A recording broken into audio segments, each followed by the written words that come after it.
నమస్తే welcome to Lear news. కూటమి ప్రభుత్వం అధికారంలోకి రాకముందు ఇచ్చినటువంటి మేనిఫెస్టో హామీలు కావచ్చు, సూపర్ 6 హామీలను కావచ్చు, వచ్చిన సంవత్సరం కాలంలోనే పూర్తి చేశామని చెప్పి ఎంతో గొప్పగా గర్వంగా చెప్పుకుంటుంది. కానీ అమలు చేశామని చెప్పుకుంటున్నటువంటి ఆ హామీలు ప్రజల్లోకి ఎంత మేరకు వెళుతున్నాయి, అసలు గ్రౌండ్ లెవెల్లో పరిస్థితి ఎలా ఉంది అన్నది టీడీపీ అంచనా వేయలేకపోతున్నట్టే కనిపిస్తోంది. ఎందుకంటే ఇప్పుడు ఆంధ్రప్రదేశ్లో ఎదురవుతున్నటువంటి జరుగుతున్నటువంటి కొన్ని సంఘటనలే అందుకు ఉదాహరణగా చెప్పుకోవచ్చు. మొన్న మధ్య నారా లోకేష్ గారు చెప్పారు, గతంలో మాపై జరిగినటువంటి దుష్ప్రచారాలను మేము తిప్పికొట్టలేకపోయాం, కానీ ఈసారి అలా ఉండదు అని చెప్పి. కేవలం దుష్ప్రచారాలనేనా, మరి వాళ్ళు ఇస్తున్నటువంటి పథకాలు ప్రజల్లోకి వెళుతున్నాయా లేదా అని తెలుసుకోవాల్సినటువంటి అవసరం ప్రభుత్వానికి లేదా, అసలు గ్రౌండ్ లెవెల్లో పరిస్థితి ఎలా ఉంది అన్న విషయాన్ని తెలుసుకుందాం. మనతో పాటు ఉన్నారు senior political analyst Appasani Rajesh గారు. నమస్కారం సార్. నమస్కారం సార్. నేను ఈరోజు మనం ఈ టాపిక్ తీసుకోవడానికి ప్రధానమైనటువంటి కారణం, నాకు 2 ఘటనలు నా దృష్టికి వచ్చాయి. అంటే ఇప్పుడు ఎవరైతే కూటమి ప్రభుత్వం తల్లికి వందనం ఇస్తుందో, సో ప్రజలు దాన్ని డ్రా చేసుకోవడానికి ఆ తల్లులు బ్యాంకులకు వెళ్ళినప్పుడు అక్కడ వాళ్ళ నోటి నుంచి ఎక్కడా కూడా తల్లికి వందనం అదే పదమైనా రావట్లేదు. అమ్మఒడి అని చెప్పి వాళ్ళు అడుగుతున్నటువంటి పరిస్థితి. అంటే ఎందుకు వాళ్ళకి, అంటే ఇస్తూ కూడా కూటమి ప్రభుత్వం దాన్ని గట్టిగా ఎందుకు ప్రజల్లోకి తీసుకెళ్ళలేకపోతుందంటారు? సో ఇంకా ఇది ప్రజల్లోకి వెళ్ళాలి అంటే ప్రభుత్వం తీసుకోవాల్సినటువంటి చర్యలు ఏమున్నాయంటారు? అంటే ఇప్పుడు జనరేషన్కి తెలియకపోవచ్చు, కానీ ఒక 25 సంవత్సరాల క్రితం అప్పటి వరకు మెడ్రాస్గా ఉన్న తమిళనాడు క్యాపిటల్ని చెన్నై అని చెప్పని పేరు మార్చారు. మాకు చిన్నప్పటి నుంచి మెడ్రాస్ అనే అలవాటు. అటువంటి మాకు చెన్నైగా రూపాంతరం చెందిన మెడ్రాస్ పేరు చెన్నైగా అలవాటు కావడానికి కొంత టైం పట్టింది. అలాగే బాంబే ముంబైగా, త్రివేంద్రం తిరువనంతపురంగా, కలకటా కోల్కతాగా, ఇట్లా పేర్లు మార్పు చెందిన తర్వాత, ఆ మార్పు చెందిన తర్వాత పుట్టే జనరేషను కొత్త పేర్లతోటే పిలుస్తారు. కానీ పాత పేర్లతో అలవాటై ఉన్న మాబోటి వాళ్ళకి కొన్నాళ్ళ పాటు ఇప్పుడు సడన్గా కోల్కతా అనే ప్రస్తావన మా నోటి నుంచి ఏదైనా రావాలంటే కలకటానే వస్తుంది. అలాగే గత చంద్రబాబు నాయుడు గారి ప్రభుత్వ హయాంలో రాజమండ్రికి రాజమహేంద్రవరం అని పేరు మార్చారు. కానీ ఇప్పటికీ మాకు రాజమండ్రి అనే మా నోటి నుంచి వస్తుంది. అధికారికంగా ఎక్కడైనా చూసినా కూడా రాజమహేంద్రవరం అనే పేరుతోటి ఎక్కడ పిలువబడటంలా. అంటే అలాగే ఇప్పుడు ఈ అమ్మఒడి అనేది కూడా జగన్మోహన్ రెడ్డి గారి ప్రభుత్వ హయాంలో ఈ అమ్మఒడి అనే పథకాన్ని మొదలుపెట్టారు. కానీ వాస్తవంగా ఆయన ఏం చేశాడు, ఎన్నికలకు ముందు ఎంతమంది బిడ్డలుంటే అంతమందికి ఒక్కొక్కరికి 15,000 చొప్పున లబ్ధి చేకూరుస్తాము అని చెప్పని ఎన్నికలకు ముందు వాగ్దానం చేశారు.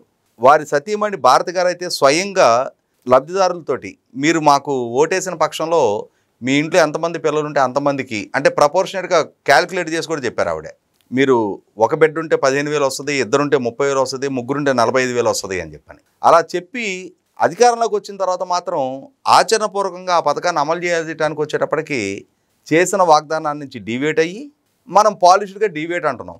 మోసం చేశారా, వంచనకు గురి చేశారా, ఈ పదాలు వాడాలి పరుషంగా మాట్లాడుకుంటే. ఎందుకంటే ప్రభుత్వం తాను ప్రజలకు ఇచ్చిన, అంటే ఎన్నికలకు ముందు ఓట్లేయటం కోసం పోటీలో ఉన్న పార్టీ ప్రజలకు చేసిన వాగ్దానం ఓట్లు వేయించుకొని అధికారంలోకి వచ్చిన తర్వాత దాన్ని మాట తప్పటం అని, అంటే మాట తప్పటం మడం తిప్పటం, దాన్ని మోసం చేయటం వంచన చేయటం అంటారు. ఆ విధమైన వంచనకు పాల్పడి ఎంతమంది బిడ్డలుంటే అంతమందికి ఇవ్వకుండా ఎంతమంది బిడ్డలు ఉన్నా సరే తల్లికి 15,000 ఇస్తామని చెప్పారు. వాస్తవ రూపంగా 13,000 రూపాయలు లబ్ధిదారులకు అందే, 2,000 రూపాయలు స్కూల్ మెయింటెనెన్స్ ఫండ్ కింద కేటాయింపు చేశారు. అయితే ఇక్కడ సరే ఆ రోజు ఆ అమలు చేసిన పథకమే, ఆ సంవత్సరానికి ఒకసారి ఒక 13,000 వచ్చే పథకమే ప్రజల మనసులో రిజిస్టర్ అయింది. కానీ ఎన్డీఏ కూటమి ఎన్నికలకు ముందు ఎంతమంది బిడ్డలుంటే అంతమందికి పథకాన్ని వర్తింపజేస్తామని చెప్పని వాగ్దానం చేశారు. ప్రజలు కూడా విశ్వసించారు, అధికారం కట్టబెట్టారు. ఈ ఒక్క సంక్షేమ పథకం అధికారంలోకి తీసుకొచ్చిందా అంటే ఈ ఒక్క హామీని అధికారంలోకి తీసుకురాకపోవచ్చు, కానీ అధికారంలోకి రావడానికి తోడ్పాటును అందించిన చాలా హామీల్లో ఇది కూడా ఒకటి. అలా అధికారంలోకి వచ్చిన తర్వాత తాము చేసిన వాగ్దానాన్ని నిలబెట్టుకుంటూ మొన్న 67,27,000 మంది పిల్లలకి 8,745 కోట్ల రూపాయలు రిలీజ్ చేశారు. అలా రిలీజ్ చేసి మరి లబ్ధిదారుల అకౌంట్లో ఎంతమంది పిల్లలుంటే అంతమందికి డబ్బులు డిపాజిట్ అయినాయి.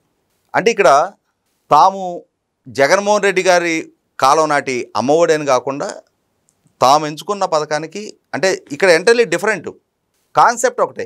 స్కూల్ ఏజ్ పిల్లల తల్లిదండ్రులకి ఆ పిల్లల్ని ప్రభుత్వ స్కూళ్ళకి పంపిస్తున్నందుకు వాళ్ళకి ఇంతని ఇన్సెంటివ్ ఇవ్వటం, అంటే వాళ్ళని స్కూల్ డ్రాప్అవుట్స్కి పాల్పడకుండా వాళ్ళని బాల కార్మికులుగానో వ్యవసాయ కూలీలుగానో పొలం పనులకు తీసుకెళ్లకుండా వాళ్ళలో అక్షరాస్యత రేటు పెంచడం కోసం అలా కూలికి వాళ్ళతో పాటు తీసుకెళ్ళి వాళ్ళ నుంచి ఆదాయం ఎక్స్పెక్ట్ చేయకుండా మీరు వాళ్ళని కనుక స్కూల్కి పంపించినప్పుడు ఆ స్కూల్కి వెళ్ళిన పిల్లలకి మధ్యాహ్నం భోజనం మేమే పెడతాం, వాళ్ళకి యూనిఫామ్ మేమే ఇస్తాం, వాళ్ళకి బుక్స్ మేమే ఇస్తాం, వాళ్ళ బ్యాగులు షూసు బెల్ట్తో సహా మేమే ఇస్తాం, మీకు సంవత్సరానికి ఇంతని డబ్బులు ఇస్తాం, మీరు చేయాల్సింది ఏం లేదు, వాళ్ళని స్కూల్కి పంపించి చదివించండి చాలు, వాళ్ళ మీద అదనపు ఆదాయం ఎక్స్పెక్ట్ చేయొద్దు.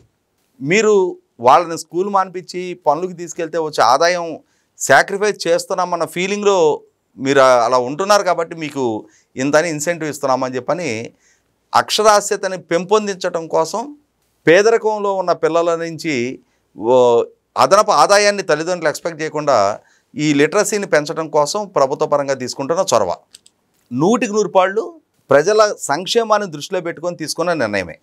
వాళ్ళ పిల్లలను చదివించుకున్నా చదివించుకోకపోయినా ప్రభుత్వానికి వచ్చే నష్టం లేదు.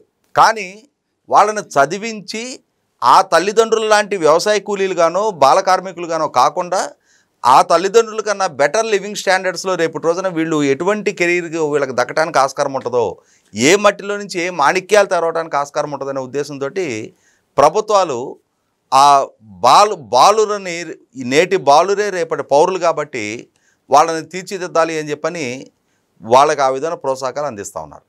ఆ విధమైన ప్రోత్సాహకాలు ఇచ్చేటప్పుడు మరి డబుల్ ది అమౌంట్ వాస్తవంగా మాట్లాడుకుంటే జగన్మోహన్ రెడ్డి గారి పాలనా హయాంలో 5,300 కోట్లు ఇస్తే ఈ ప్రభుత్వ హయాంలో ఆల్మోస్ట్ 43% పెంచి 3,205 కోట్లు అదనంగా ఇస్తూ 8,745 కోట్లు ఇస్తూ ఉన్నారు. ఆయన పాలనా హయాంలో 5,570 కోట్లు ఇచ్చారు. ఇప్పుడు వీళ్ళు 3,745 కోట్లు ఇస్తున్నారు. అంటే 3,205 కోట్లు అదనంగా ఇస్తూ ఉన్నారు.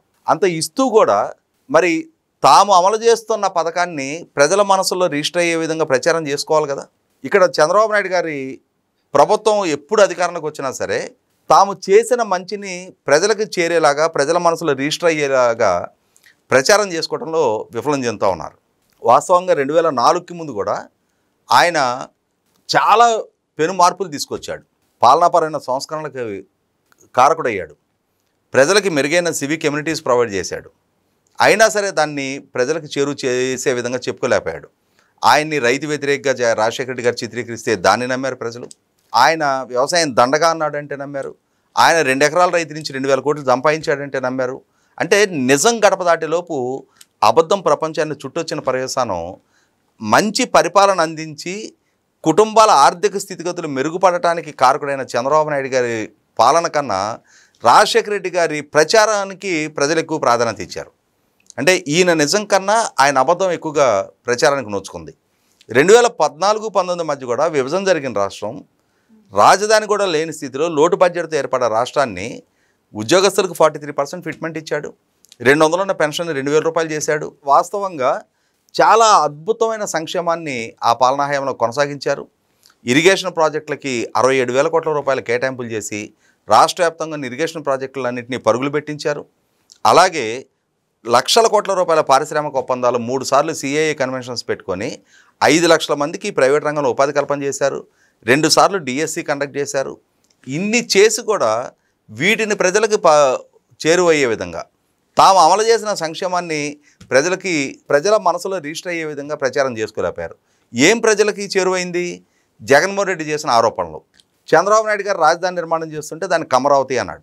చంద్రబాబు నాయుడు గారు ఎటువంటి ప్రమేయం ఆయన పాత్ర లేకపోయినా కూడా జగన్మోహన్ రెడ్డి గారి చిన్నాన్న హత్య చంద్రబాబు నాయుడు గారికి ఆపాదించారు. అగ్రిగోల్డ్ భూములు తెలుగుదేశం నాయకులు కొట్టేశారన్నారు. లోకేష్ హాయ్లాండ్ కొట్టేశాడు అన్నారు. పోలవరం సవరించిన అంచనాల్లో 25,000 కోట్ల అవినీతి జరిగింది అన్నారు. అంటే ఇక్కడ చంద్రబాబు నాయుడు గారి ప్రభుత్వం చేసిన మంచి కన్నా కూడా జగన్మోహన్ రెడ్డి చేసిన నెగిటివ్ ప్రచారం ప్రాధాన్యత సంతరించుకొని ప్రజల్లో రిజిస్టర్ అయింది. ఇవి 2004లో ఒక అనుభవం, 2019లో ఒక అనుభవం కళ్ళ ముందు కనిపిస్తున్నా కూడా ఇప్పటికైనా సరే లోకేష్ గారో ఇంకొకరో మేము గతంలో మా మీద వచ్చిన ఆరోపణలు తిప్పికొట్టలేకపోయామని చెప్పని చెప్పడం వేరు. కానీ ఆచరణపూర్వకంగా కళ్ళ ముందు కనిపిస్తున్న ఇప్పుడు మీకైన అనుభవం, మీకు వచ్చిన సమాచారం 100% వాస్తవం. అది ఇప్పటికీ ప్రజలు అమ్మఒడి డబ్బులు పడ్డాయి అంటున్నారు. అంటే అమ్మఒడి అనగానే జగన్మోహన్ రెడ్డి గుర్తుకొస్తాడు. కానీ చంద్రబాబు నాయుడు గారి ప్రభుత్వం తల్లికి వందనం పేరిట ఎంతమంది పిల్లలుంటే అంతమందికి లబ్ధి చేకూర్చి తమ పథకం పేరు తాము చేసిన లబ్ధి ప్రజల మనసులో రిజిస్టర్ అయ్యే విధంగా ప్రచారం చేసుకోలేకపోవడం అనేది 100% రాజకీయంగా వైఫల్యం. అది పాలనాపరంగా పాలకుడిగా ముఖ్యమంత్రిగా ఆయన క్యాబినెట్ తీసుకున్న నిర్ణయానికి అనుగుణంగా ఆయన పథకాన్ని ప్రజలకు చేరువ చేశారు. కానీ ఆయన పార్టీ అధ్యక్షుడు కూడా మళ్ళీ రేపటి ఎన్నికలకు పార్టీని సమాయత్తం చేయాల్సిన బాధ్యత కూడా ఆయనదే. అటువంటప్పుడు పార్టీ ప్రధాన కార్యదర్శిగా ఉన్న లోకేష్ గారు బాధ్యత తీసుకుంటారా, చంద్రబాబు నాయుడు గారు బాధ్యత తీసుకుంటారా, ఉన్న 164 మంది శాసనసభ్యులు బాధ్యత తీసుకుంటారా, లేదు పార్టీ యంత్రాంగం గ్రామస్థాయి నుంచి వాళ్ళు ప్రచారం చేస్తారో? ప్రజల మనసుల్లో చంద్రబాబు నాయుడు గారి ప్రభుత్వం తల్లికి వందనం పేరిట ఈ విధమైన లబ్ధి చేకూర్చింది, రేపు అన్నదాత సుఖీభవ పేరిట ఇంత లబ్ధి చేకూర్చబోతుంది, రేపు అన్నదాత సుఖీభవ పడగానే ప్రజల మనసుల్లో రైతు భరోసా డబ్బులు పడ్డాయి అంటారు. అది రైతు భరోసా కాదు. రైతు భరోసా పేరిట జగన్మోహన్ రెడ్డి గారు కేవలం 7,500 రూపాయలు ఇచ్చాడు.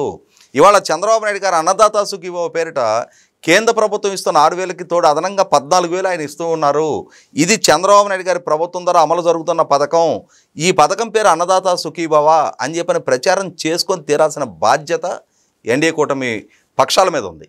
సో సంక్షేమం గురించి ఇలా ఉంటే మేనిఫెస్టో గురించి కూడా నిన్న జగన్మోహన్ రెడ్డి గారు మాట్లాడారు. మేనిఫెస్టోలో ఇచ్చినటువంటి హామీలను అసలు నెరవేర్చట్లేదు. దీనికి సంబంధించి మేనిఫెస్టో మీరు మర్చిపోతే నేను ఒక క్యూఆర్ కోడ్ బాండ్లను మీ ఇంటికి పంపిస్తాను. ఆ క్యూఆర్ కోడ్ స్కాన్ చేసి టీడీపీ నాయకులు మీ ఇంటికి వచ్చినప్పుడు వాళ్ళని నిలదీసి అడగండి మేనిఫెస్టో ఇచ్చిన హామీలు నెరవేర్చలేదని చెప్పి. సో వాళ్ళ హయాంలో ఇచ్చిన హామీలను 99% నెరవేర్చామని చెప్పి ఆయన చెప్తున్నారు.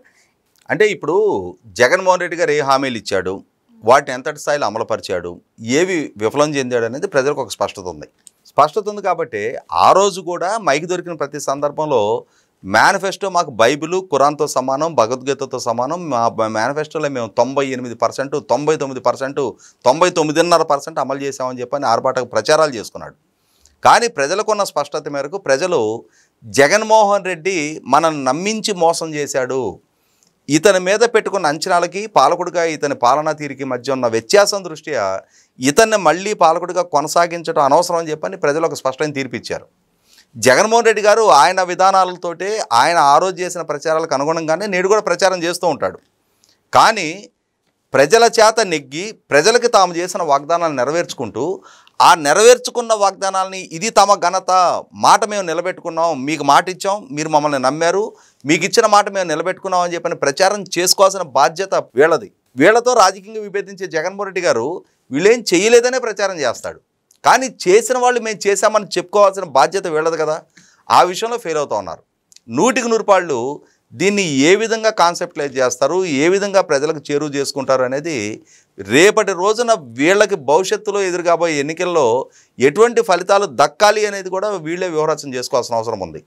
రేపు ఎప్పుడో 4 సంవత్సరాలు గడిచిన తర్వాత ఎన్నికలకు సమాయత్తం అయ్యే సందర్భంలో అప్పుడేదో ఆర్భాటంగా ప్రచారం చేస్తామంటే కుదరదు.